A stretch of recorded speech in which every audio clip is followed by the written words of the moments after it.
So I lived in the States for about 10 years, and a question that I got pretty often was, how can you be so European and so American at the same time?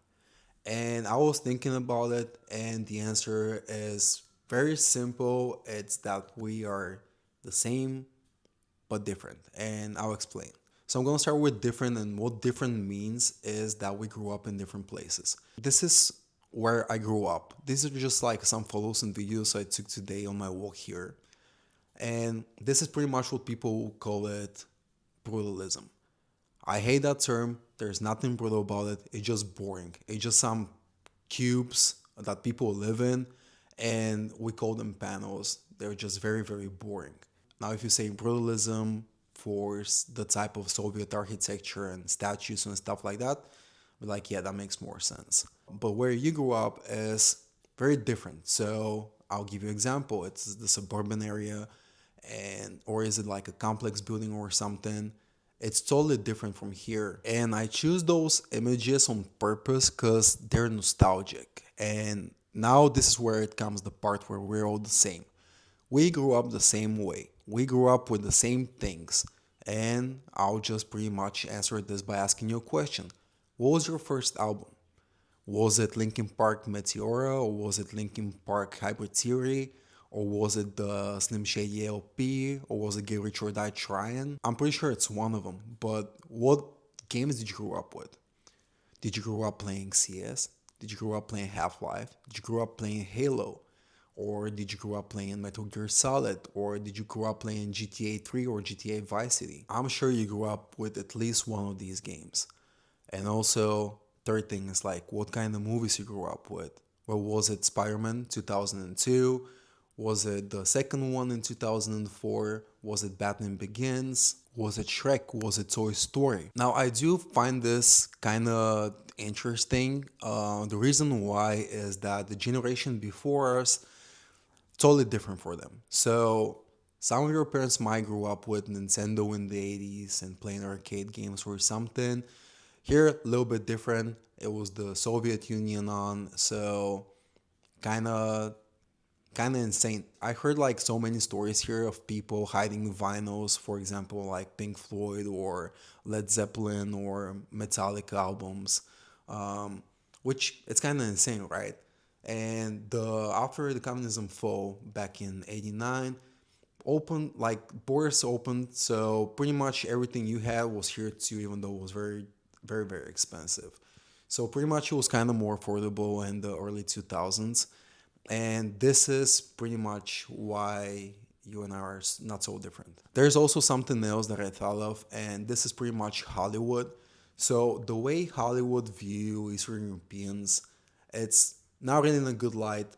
Because we used to be an enemy of the states, we used to be communists, whatever. Like that's back in the 80s, and we're pretty much all represented the same way. There is nothing like, I think there is only one movie that kind of digs deeper, and it's Eastern Promises. But we are not like this. Like most Americans will expect us when we come to your country to be like, hey, how are you doing? And just pretty much just stereotypes. But we kind of have the same thing in our head about you, and it's mostly again about from movies. We think that you sound more poetic than you actually are, and again, movies, because when people talk in movies, it's pretty much just quotes. So now when there is a Eastern European coming in and he's trying to sound poetic, it's pretty much to show you that he is just like you, but you might see that kind of funny because I used to do that, and most people I know moving like from Eastern Europe to the States will do the same fucking thing, right? They'll try to sound smart and try to sound poetic, and it looks really pathetic on the side. And something that something that actually shows that really well, it's from a video games from GTA 4, and that's like when Nico comes in the States and he talks with his cousin Ramon that he is now like an American, he lives the dream or whatever. Not really, but if you haven't played the game, you'll know. But he will come in and give this big uh, poetic monologue, and this is what we think we should do when we come in the States in. don't do that. And also, when I lived in the States, I lived for 5 years in LA.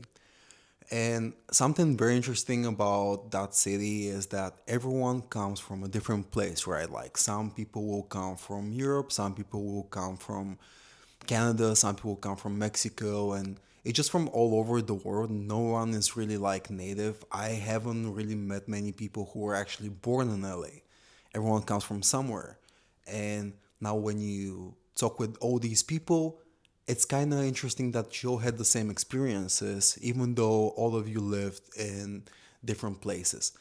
Even people who actually are actually from the States. For example, I have a friend of mine who grew up in Alaska, and I can't imagine what that's like.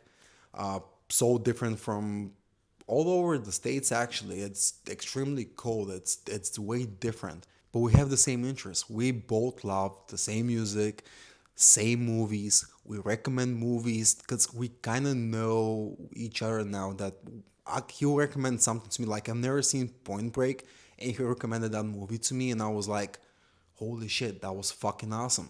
So I don't remember if I recommended something that he haven't seen because he is a cinephile, but anyway, you know what I mean. It's the same thing with video games. We talked about every fucking game that we played, and we have the same interest about video games and about music, and most importantly about movies, because we he moved in LA to direct movies, and I moved to LA pretty much to act, but end up just auditioning. So LA can really answer that question, and you're gonna find so many people with the same interests that you have, and it's just gonna be very easy to find friends. But yeah, I just find it really interesting that how we are actually so connected, even like from two different parts of the world. And if you had like any experience like this, let me know. And happy holidays. I'll see you in the next one.